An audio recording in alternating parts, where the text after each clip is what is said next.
I still remember the exact moment my manager looked at me with that tight smile she always used when she was about to say something hurtful but pretend it was professional feedback.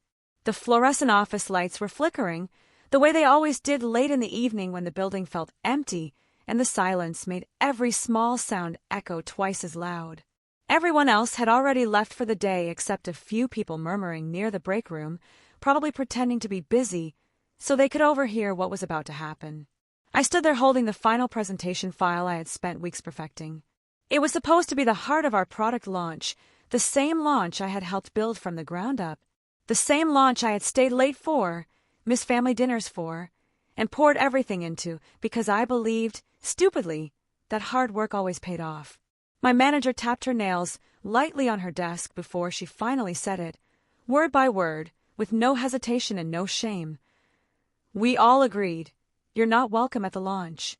At first I laughed, not because it was funny, but because sometimes the human brain refuses to understand cruelty in real time. I thought she was joking. I thought maybe she was talking about someone else. Maybe I misheard. Maybe I misread the whole situation. But when I looked at her eyes, calm, cold, and absolutely serious, something heavy settled in my chest. I swallowed hard and asked her why. My voice didn't even sound like my own. It sounded small, shaky, like the voice of someone who knew the answer wouldn't make sense no matter how many times it was explained. She leaned back in her chair, adjusting her blazer as if my question was some kind of inconvenience. Then she gave me the kind of smile that hides a knife behind it. She said something vague about team direction, internal alignment, and leadership decisions. None of it meant anything. None of it explained why the person who built half the project was being pushed out of the moment that mattered most. But she didn't stop there.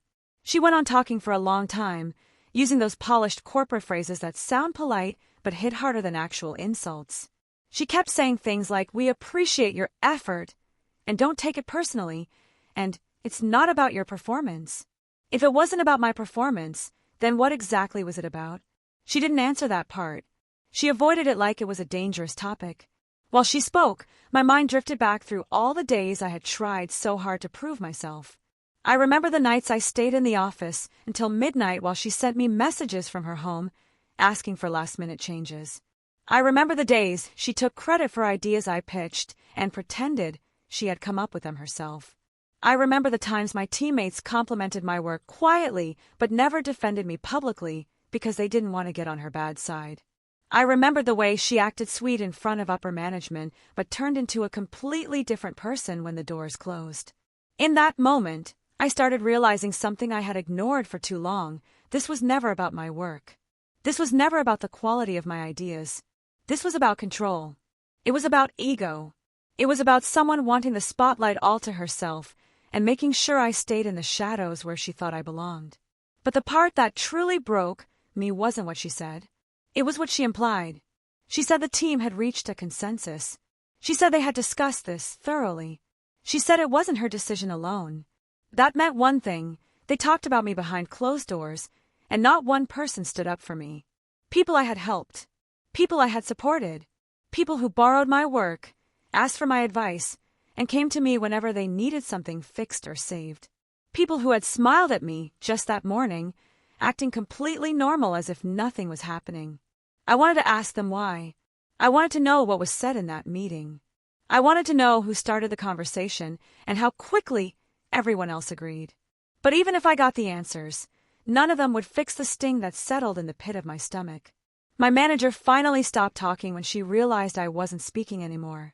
She grabbed her bag, ready to leave, as if dropping that bomb on me was just another task on her to-do list.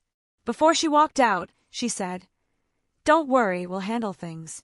Just stay available if we need files from you." The silence after she left was louder than her words. I sank into the nearest chair because my legs were shaking. The office felt colder, emptier, unfriendly. The project I had poured my heart into suddenly felt like it wasn't mine anymore. It felt like someone had stolen it in broad daylight. I tried to understand why they didn't want me at the launch. Was I a threat to her? Did she think I would overshadow her? Did she think I would outshine her in front of the executives? Or was it something deeper, something personal, something she had been holding against me all this time without ever saying it out loud? I remembered a few weeks earlier when one of the senior directors had complimented my report during a meeting, saying it was one of the clearest he had seen. My manager's face had tightened for a second before she forced a smile. At the time, I ignored it. Now I wondered if that moment planted the seed for everything that followed. Maybe she didn't like being outshined. Maybe she didn't like seeing someone younger get praise she wanted for herself. But the truth is, it still didn't feel real. I couldn't wrap my mind around the idea that my own team had excluded me from the launch, the biggest moment of the year. They didn't even tell me directly. They let her deliver the message like she was doing me a favor. I sat there staring at the empty chairs around me, remembering every conversation, every meeting, every smile that had meant nothing. I felt betrayed. I felt humiliated. I felt angry, but the kind of anger that sat quietly in your chest, waiting for the right moment to surface. I shut down my computer slowly, almost mechanically. My hands were cold. My breathing felt uneven. I didn't know whether I should cry, scream, or simply walk out and never come back. I gathered my things and headed toward the elevator, each step feeling heavier than the last. When the elevator doors closed, I finally let out the breath I had been holding for so long. And that's when something unexpected happened. Right before the doors shut completely, someone rushed in at the last second. Someone who had been part of the same team. Someone who had been in the meeting I wasn't invited to. Someone who looked like they had something to say, something important. They glanced at me nervously, swallowed, and whispered, "Listen, there's something you should know about why you were actually removed from the launch." My heart stopped for a second. My hands tightened around the strap of my bag. I wasn't sure if I was ready to hear the truth, but I knew I didn't have a choice anymore. The elevator doors closed completely. The air felt heavy, and they finally said it. But what they revealed next was something I never expected. Something that changed everything. Something that explained my manager's fear and the team's silence. And it was only the beginning. The moment the elevator started moving, the small space felt too quiet, too tight, like the walls were slowly closing in. I could hear the faint hum of the motor, the soft vibration under my feet, and the uneven breathing of the person standing beside me. They kept adjusting their grip on their laptop bag, like they were fighting with themselves about whether they should even speak. For a second, I wondered if they would back out and pretend they never said anything at all. But then they turned slightly toward me, their voice low and tense, the kind of tone people use when they're afraid someone else might be listening, even when no one's around. "You weren't removed because of any team decision," they said. That part was a lie. My stomach tightened. I had expected as much, but hearing it out loud made something inside me twist painfully. The elevator moved slowly between floors, as if giving them time to gather their thoughts. They avoided eye contact, staring straight ahead as if the steel doors in front of us could somehow keep the conversation safe. I asked them what really happened, but my voice cracked a little when I spoke. They didn't answer right away. Instead, they ran a hand through their hair and let out a shaky breath. "Your manager, she's been under a lot of pressure lately," they finally said. "Upper management has been watching her closely. They've been questioning her decisions on this project. And when your last report got praised, things changed." The memory of that meeting flashed through my mind, the senior director smiling at me, the quiet hum of approval around the room, and my manager's stiff expression afterward. I had been proud back then, not knowing I had unintentionally triggered something bigger, something dangerous. "So she's jealous?" I asked, trying to keep my voice steady. They shook their head quickly. "It's not just jealousy. It's fear. She thinks you're a threat." A threat. The word lodged in my chest like a stone. I had never thought of myself that way. I just did my work because I cared about it. But apparently caring too much, doing too well, being too visible, that was enough to disturb the wrong person. The elevator slowed down for a moment, the lights flickering slightly, making the tension even heavier. I wanted to ask 100 questions, but before I could open my mouth again, they continued. "She convinced the team that having you at the launch might complicate the narrative. That's the phrase she used." Their voice became tight with frustration. "She told them the executives already had concerns about the project chain of command, and if you showed up and people noticed how much work you actually did, it would raise more questions." I stared at them, unable to speak. My hands felt cold. My heart felt too heavy. So that was it. I wasn't excluded because I wasn't needed. I was excluded because the truth was dangerous. Because the wrong people might realize my manager wasn't the one carrying the project. Because someone in power wanted to keep the spotlight exactly where she thought it belonged on her. And the team just went along with it. I whispered. They didn't answer for a few seconds. Then they nodded slowly. She made it sound like everyone agreeing was the safest option.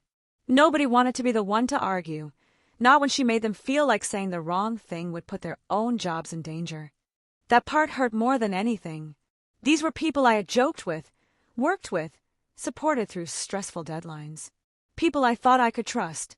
But in a moment where I needed someone to speak up, not one of them had. The elevator dinged softly as it reached the lobby floor, but neither of us moved. They hesitated, then finally turned to face me fully. There was guilt in their eyes, but also something else, something like urgency. "That's not the worst part," they said quietly. "There's something else happening.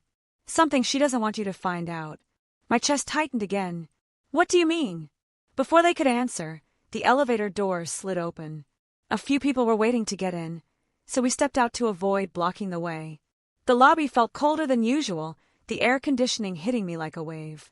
People were moving around, talking, laughing, completely unaware that my world felt like it was tilting sideways. We walked toward the far corner of the lobby, away from the glass doors and the receptionist's desk. They glanced around again, as if checking whether anyone was watching us. Then they leaned closer. "There was a review meeting this morning," they whispered. "One you weren't invited to. And during that meeting, they discussed removing your name from the project credits."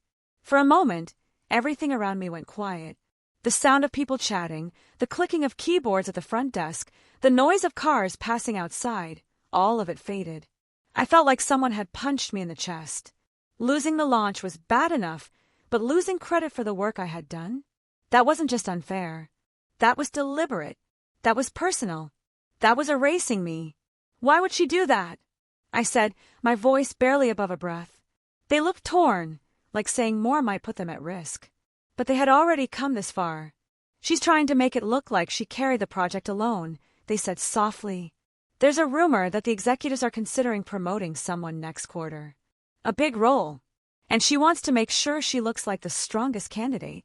The pieces clicked together painfully. My work had become her weapon. My effort had become her stepping stone. And the moment I became too noticeable, too appreciated, too recognized, she decided to cut me out before I could become competition. But even then, their expression told me there was still more. Something deeper. Something they were struggling to say. "What else?" I asked. They hesitated for a long moment. Their jaw clenched. Their eyes shifted to the security cameras on the ceiling, then back to me. "There's something in the project files," they whispered finally. "Something you should see for yourself. Something that explains everything she's doing." My skin prickled. What kind of something? They looked around one more time, then stepped back slightly, putting a little distance between us as if preparing for someone to interrupt. "I can't tell you out here," they said. "But if you really want to know the truth, meet me after work tomorrow. Same entrance, behind the parking garage. Don't tell anyone." Their voice dropped even lower. "And whatever you do, don't let her know you're asking questions." Before I could respond, someone from our floor walked past us, giving a polite nod. The person talking to me immediately stepped away, heading toward the revolving doors like nothing unusual had happened. Within seconds, they disappeared into the crowd outside, leaving me standing there with more questions than answers.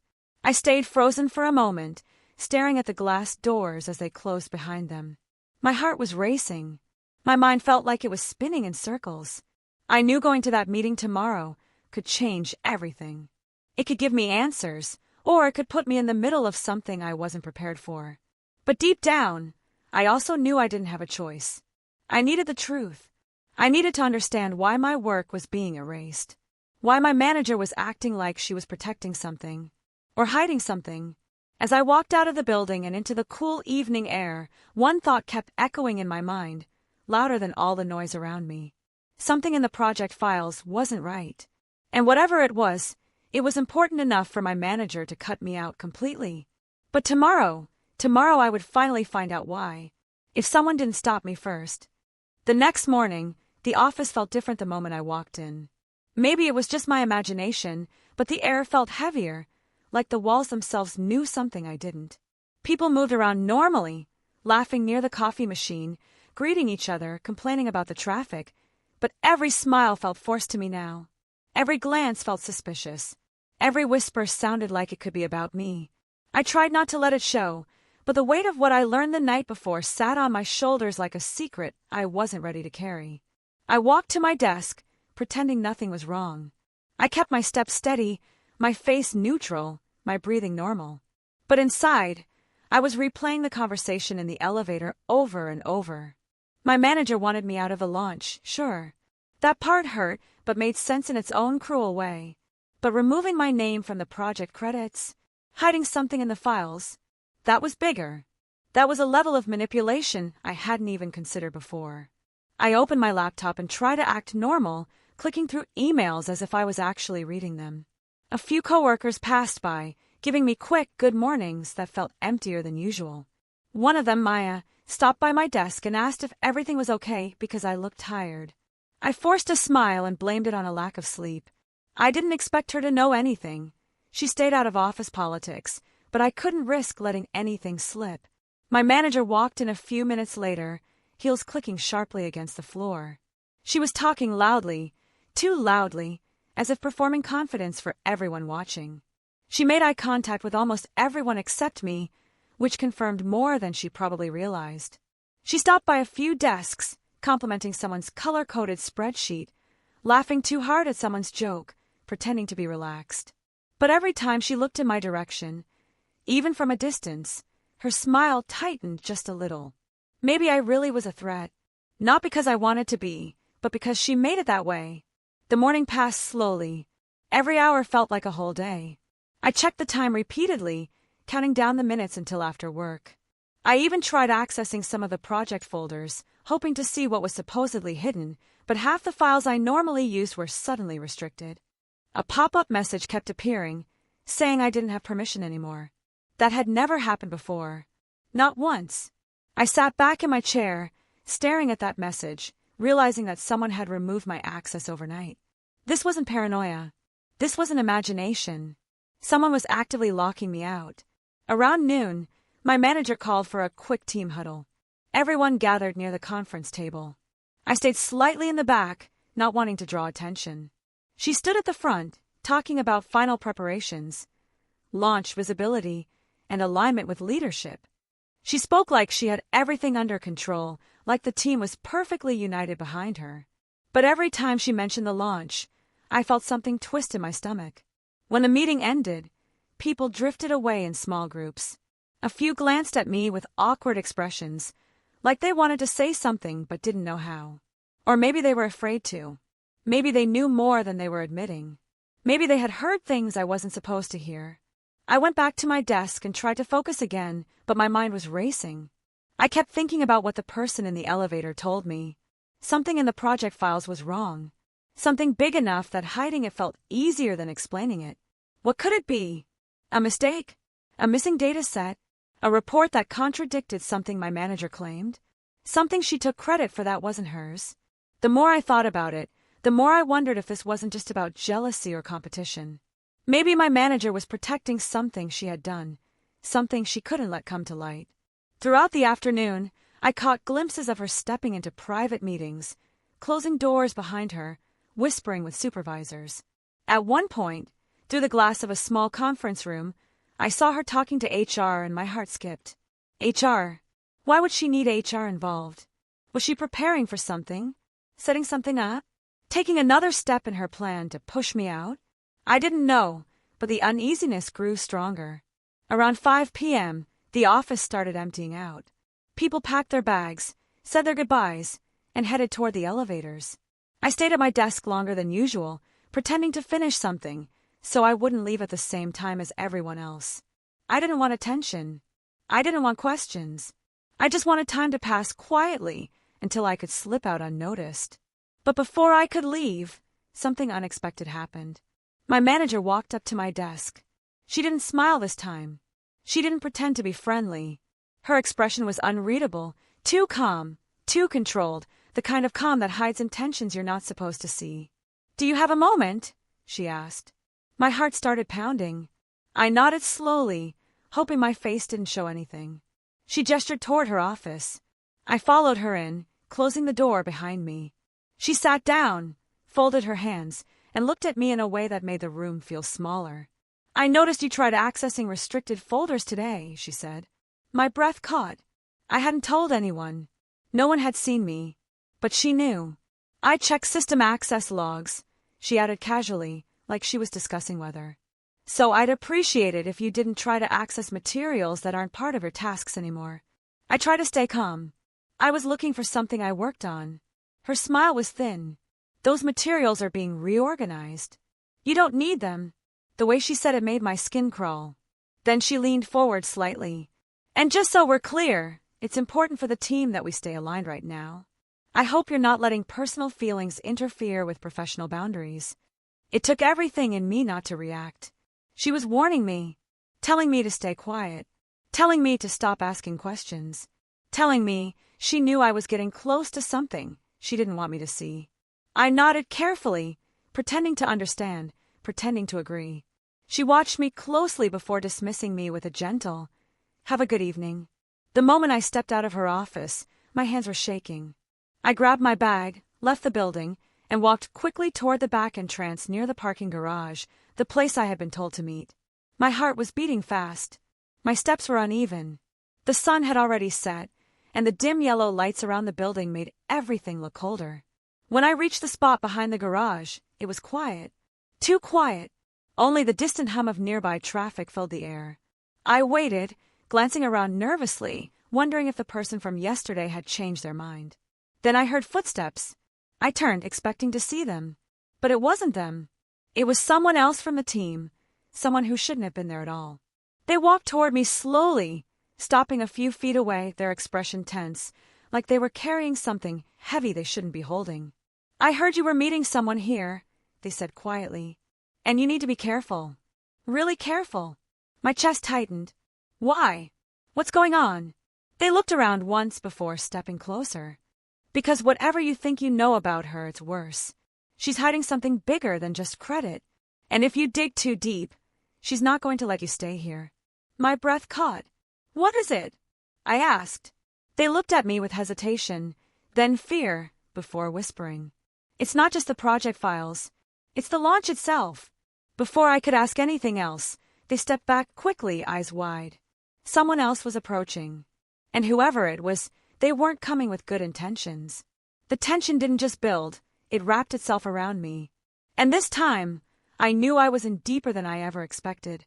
The person who had warned me stepped back, so quickly that it startled me. Their eyes flicked past my shoulder, and I could hear the approaching footsteps getting louder, slower, almost deliberate. I felt the cool air shift around me, carrying a tension I couldn't ignore. I turned my head just enough to see a shadow moving closer from the corner of the parking structure, the silhouette tall and steady, like they already knew exactly where I was standing. My heartbeat picked up fast. For a moment, I wondered if it was my manager herself. It wouldn't have surprised me. She had been watching me too closely all day. But as the figure stepped into the dim light, I realized it wasn't her. It was someone else from the company, one of the senior analysts who usually kept to himself, someone I rarely talked to. He wasn't the type to wander outside alone without a reason, and the look on his face told me this wasn't a coincidence. The person who had warned me leaned in one last time and whispered, "I shouldn't be here. Don't trust anyone right now." Then they quickly walked away, almost disappearing into the darkness, leaving me alone with the approaching figure. I tried to steady my breathing as the analyst stopped a few feet from me. He looked around as if making sure no one else was nearby, then finally turned his attention to me. His expression wasn't angry, but it wasn't neutral either. It was something in between, careful, calculating, like he was deciding what he could or couldn't say. "You've been asking questions," he said quietly. I kept my voice calm. "People have been telling me things." He nodded slowly, studying my face. "That's exactly the problem." There was a long pause. I waited for him to explain, but he didn't. Not right away. Instead, he let the silence stretch, creating a tension that made me feel like I was standing on the edge of something I didn't fully understand. Finally, he spoke again. There are things happening behind the scenes that you're better off staying away from. The project files, the credit issue, the launch changes, none of it is as simple as you think. My chest tightened. Then tell me what it is. He stepped closer, lowering his voice even more. If you keep digging, you might uncover something that could damage more than just your manager's reputation. That sentence made my skin prickle. What could possibly be bigger than the manipulation I'd already seen? What could be dangerous enough that someone was warning me in the middle of a parking structure? Are you talking about mistakes? I asked. Or something else? He looked away briefly, jaw tensing. I can't say. But you need to understand, the launch isn't just a company event. There are contracts, partnerships, and financial implications tied to it. If something looks off right now, if the wrong person is blamed, it could affect the entire department. There it was, another layer. Another reason for the secrecy. Another reason my manager was desperate to control the story. But why hide my work? I asked. Why remove my access? He let out a breath, one that sounded heavy, almost weary. Because you're the only one who knows exactly what was done correctly and what wasn't. The words hit me hard. I suddenly felt cold. What wasn't done correctly? I asked. He didn't answer. Instead, he looked over his shoulder again, as if expecting someone to appear at any moment. The parking area was eerily quiet, the kind of quiet that amplifies even the smallest sound. Somewhere in the distance, a car door slammed, making both of us flinch slightly. You're smart, he said, turning back to me. You've always been thorough. You documented everything. That means if something comes out later, they're afraid the trail will point back to decisions that weren't yours. My pulse quickened. Decisions that weren't mine. Files that were restricted. Access removed. Credit being erased. All of it suddenly felt connected in a way I hadn't realized before. He stepped back. Listen. I'm not trying to scare you. I'm trying to warn you. You're too close to something that a lot of people want buried. Before I could ask more, he seemed to catch sight of someone approaching. His entire posture changed. He stiffened, swallowed, then whispered urgently, Leave. Now. Before you get pulled into something you can't get out of. But I didn't move. I couldn't. I had come this far, and walking away now felt impossible. Just tell me one thing, I said quickly. Is my manager doing this alone? He hesitated, and that hesitation said more than any full sentence could. Finally, in a voice so low I almost missed it, he said, No, she's not. A chill ran through me. Before he could say anything else, footsteps echoed sharply on the concrete. He stepped back, hands going into his pockets like he was just out for a walk. A moment later, another coworker turned the corner, glancing between us suspiciously. Everything okay out here? They asked, eyes narrowing. The analyst nodded casually. Just getting some air. I forced myself to look calm, even though my heart was racing. The coworker didn't look convinced, but they didn't push. They walked past us slowly, their eyes lingering on me just a little too long before they finally disappeared into the building. The analyst exhaled sharply as soon as they were gone. Do you see? He whispered. You're being watched. All of us are. My throat felt tight. Why? What are they expecting me to do? He didn't answer. Instead, he stepped back even farther. Go home, he said softly. And tomorrow don't come alone. Those last words sank into me like a warning wrapped inside another warning. He turned and walked away, leaving me standing under the flickering parking lights, surrounded by shadows that felt thicker than before. I stood there for a long moment, trying to steady my breath. The night felt too quiet, too still, as if the whole place was holding its breath with me. Somewhere deep inside, I could feel the pressure building, the weight of secrets stacking on top of each other, pushing me closer to something sharp and unavoidable. Something was wrong with the launch. Something was hidden in the project files. And now I knew my manager wasn't acting alone. But the worst part wasn't any of that. The worst part was knowing that whatever I was walking into, I had already stepped too far to walk back out. And the moment I discovered the full truth, everything would snap, one way or another.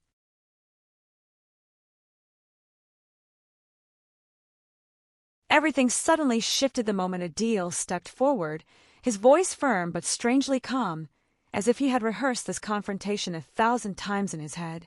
The room felt smaller, the air heavier, and for a second it seemed like everyone was trying to guess what card he was about to pull. You could sense that whatever he was hiding wasn't just another detail, it was something big enough to shake the ground all over again. Before anyone could speak, the lights flickered, and a soft alarm started beeping from the corner panel on the wall. It wasn't loud, but it was enough to freeze everyone. Adil's expression changed instantly. He turned toward the panel as if he had been expecting this exact moment, and that small reaction alone sent a wave of unease across the room. You felt your heartbeat jump because the situation you thought was already complicated had just stepped into a deeper layer you weren't prepared for. Adil finally met your eyes, and for the first time, there was no arrogance, no pressure, just urgency.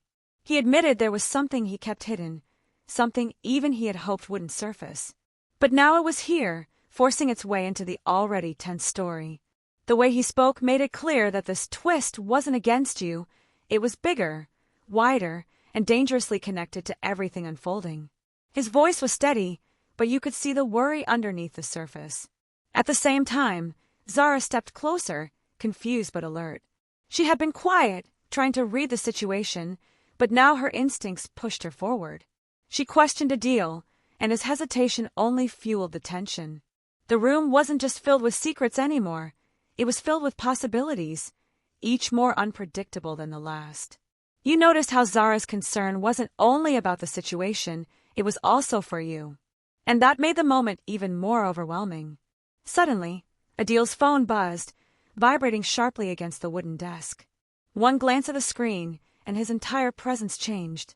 He went still, as if the message had confirmed something he feared. He didn't show it, but the way his jaw tightened said enough. He quietly slid the phone into his pocket, but that single reaction ignited a new wave of suspense. Whatever was happening wasn't just internal drama anymore, it was affecting things outside the room too. You felt your breath catch as Adil spoke again, saying that the alarm wasn't a malfunction. It was triggered by something, or someone outside. He didn't explain who, but the implication alone made your chest tighten. The story you thought was reaching its climax suddenly opened into a darker, wider conflict. You weren't sure if you should feel threatened or protected, but you knew you couldn't step back now. Zara's voice trembled slightly when she asked if all of this was related to the documents, the missing information, and the strange decision that sparked everything in the first place. Adil didn't deny it. Instead, he revealed another hint, something about a second party involved from the beginning, someone who had been watching from the sidelines. The idea of another player entering so late in the story made your stomach twist, especially when Adil admitted even he didn't know their full intentions. The atmosphere grew heavier as footsteps echoed faintly from the hallway. Slow, steady, and intentional. You all froze. The suspense hit its peak as the door handle moved just slightly, not enough to open, but enough to tell you that whoever stood outside wasn't passing by. They were listening, waiting, calculating their next move in this escalating conflict. Your pulse raced. Zara instinctively stepped closer to you, while Adil's stance shifted, as if preparing for a confrontation he hoped wouldn't happen yet. Everything was building toward something explosive, but that moment, that tiny, quiet click at the door, felt like the second twist none of you saw coming. Your story wasn't just continuing anymore. It had just taken a sharp, dangerous turn. The handle turned slowly, and for a second it felt like the entire room forgot how to breathe.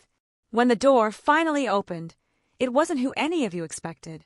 It was Mr. Rayhan, the one person everyone thought had stepped out of the picture long ago. His calm expression didn't match the tension in the room, and that alone made the moment feel even sharper. He walked in like he already knew every detail of the chaos you were tangled in. Adil stiffened, Zara's eyes widened, and you couldn't decide if you felt relieved or even more confused. Mr. Rayhan glanced at the alarm panel, then at Adil, then at you, quiet, steady, and observing every heartbeat in the room. He finally spoke, revealing something that instantly shifted the entire weight of the conflict. The missing documents, the strange alerts, the silent pressure. It wasn't just about the company or internal politics. There had been a security breach planned from outside, and the reason things spiraled was because someone inside unintentionally helped trigger it. For a moment, everything clicked together like puzzle pieces snapping into place. Adil admitted he had suspected this earlier, but didn't know how to prove it. Zara added that the inconsistencies she noticed weren't mistakes, they were planted. And suddenly, all three of you were standing inside the core of the problem you've been circling for so long. Mr. Rayhan's voice stayed steady as he explained the real threat. Someone had been trying to access sensitive information for months, and the recent decisions, the pressure, the confusion, it all tied back to that single attempt. You realized then that the second mysterious party wasn't a stranger, but someone working closely in the shadows of the same system. That's why the alarms behaved strangely. That's why Adil's phone buzzed at the worst possible moment. That's why nothing made sense until now.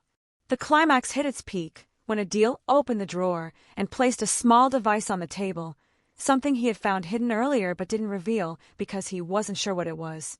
Mr. Rayhan recognized it immediately.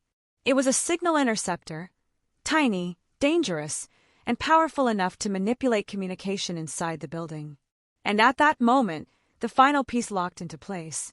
The whole conflict wasn't about blame, it was about uncovering the one person who had slipped past everyone's radar. Just as the tension reached its highest point, Zara received a message that made her face turn pale. She looked up, stunned, and handed the phone to you. The message revealed the true shock. The unknown second party wasn't outside the system at all. They were someone who had been helping indirectly the whole time. Someone who appeared supportive, harmless, even friendly. Someone who knew all of you. The twist hit harder when Adil checked the system logs and confirmed it. The culprit had triggered the alert themselves just minutes before entering another part of the building, creating a perfect distraction so none of you would look in their direction. It was clever, unexpected, and made everything you experienced suddenly make sense. But the climax didn't end there. With the information exposed, Mr. Rayhan acted immediately. Security protocols were launched, the breach was tracked, and within minutes the situation was under control. The main conflict, months of confusion, tension, suspicion, finally settled. You felt the air begin to loosen around you as the truth replaced the chaos. Yet the twist that came afterward lingered quietly, almost whispering its way into the moment. As everyone started to breathe again, Adil checked the device one last time and discovered an encrypted message left inside it. A message addressed specifically to you. Short, mysterious, and unsettling enough to leave one final ripple of suspense. Not the end, just the beginning. And in that single line, the story closed its main chapter, while hinting that something bigger was still waiting behind the curtain. For a moment, no one spoke. The message on the tiny device felt heavier than anything else that had happened. Those 4 words, not the end, just the beginning, kept echoing in your head long after the room fell silent. Adil lowered the device slowly, his face tense but calm now that the truth had finally surfaced. Zara leaned back against the table, breathing out like she had been holding everything inside for too long. And Mr. Rayhan, with all his experience, simply nodded as if he had always expected the story to leave one last shadow behind. He asked everyone to sit, and for the first time in what felt like forever, the atmosphere wasn't filled with panic or suspicion. It was just quiet, steady, and strangely peaceful. Mr. Rayhan explained that the encrypted message was most likely left behind by the real mastermind, someone who didn't rely on chaos alone but wanted to control the entire situation from afar.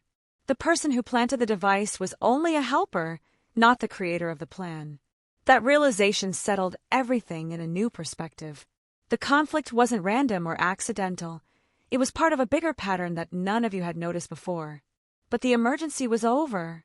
Security had already taken the necessary steps, the breach was contained, and the person involved had been identified and stopped before they could leave the building. Once the immediate danger was handled, the weight you had been carrying for so long finally started to melt away. Adil looked at you and let out a laugh, tired, shaky but real. Zara shook her head and smiled softly, saying she should have trusted her instincts earlier. And for the first time, you didn't feel like someone on the outside. You were part of the team that had uncovered everything.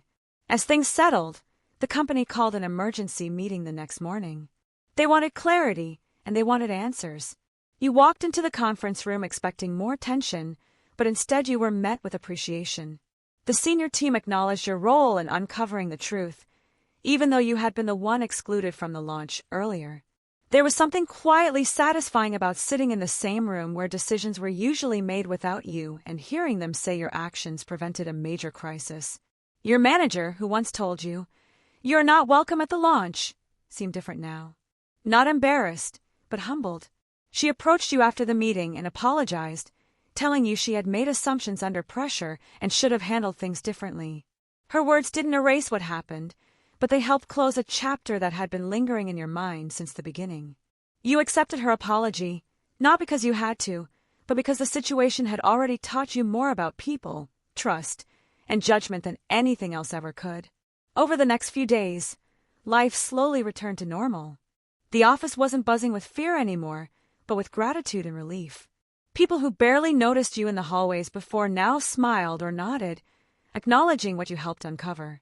Zara and Adil became more than colleagues, they became friends.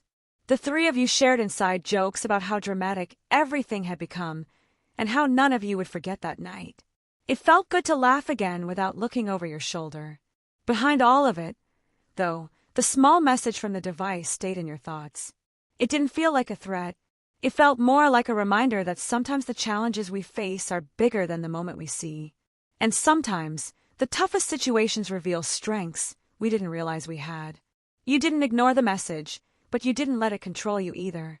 You understood it for what it was, a final ripple from a conflict that had already been resolved. After things stabilized, the postponed launch was rescheduled. This time, you weren't left out. Instead, you were invited personally by the senior team with your name printed clearly on the guest list. When you arrived, everything felt different. It wasn't about proving yourself anymore. It was about celebrating what the team had built together, and the fact that you now belonged in the room. The launch went smoothly. Lights, applause, speeches, excitement, everything that should have happened the first time finally happened now, without fear or suspicion hovering in the background. When your manager introduced you on stage as someone who played a key role in ensuring the company's future, you felt something shift inside you. It wasn't pride alone. It was the realization that sometimes being pushed aside leads you into the exact place where you're meant to stand. After the event, Adil walked over and nudged your shoulder, joking that if another crisis showed up, he'd leave it for you because you clearly handled drama better than all of them. Zara rolled her eyes but laughed along, reminding him that she was the one who suspected the inconsistencies first. The three of you stood there, surrounded by celebration and noise, but sharing a moment that felt like closure, quiet, honest, and meaningful. In the weeks that followed, the company implemented stronger security protocols. New systems, better safeguards, and more transparent communication. No one wanted a repeat of what happened. But the best change was something much simpler. People had started listening to each other. The hierarchy that once made some voices louder than others felt less rigid now. Your opinions were valued not because of your position, but because you had proven your insight when it mattered most. You learned something important through all of it. Sometimes the toughest moments in your career happen right before things finally begin to make sense. Being excluded hurt, but it pushed you into the exact situation that revealed your strength. The tension, the confusion, the second twist, the long nights, they all led to clarity and growth. And while the message on the device hinted at something bigger, it didn't overshadow the victory you had earned. The final twist, the final tension, and the final fear were all parts of a story that shaped you into someone braver and more confident. Someone who didn't back down, even when they were told they weren't welcome. Someone who learned that your voice matters, even when people try to silence it. And someone who realized that every conflict, no matter how overwhelming, has a lesson hidden inside it. As the story closed, you walked out of the office one evening long after everything had finally settled. The sun was setting, painting the building with warm orange light. You paused for a moment, breathing in the peaceful air, feeling lighter than you had in weeks. Your phone buzzed, and for a split second your heart jumped, but it was just a message from Zara reminding you about the team dinner next week. You smiled, realizing the chaos was truly behind you.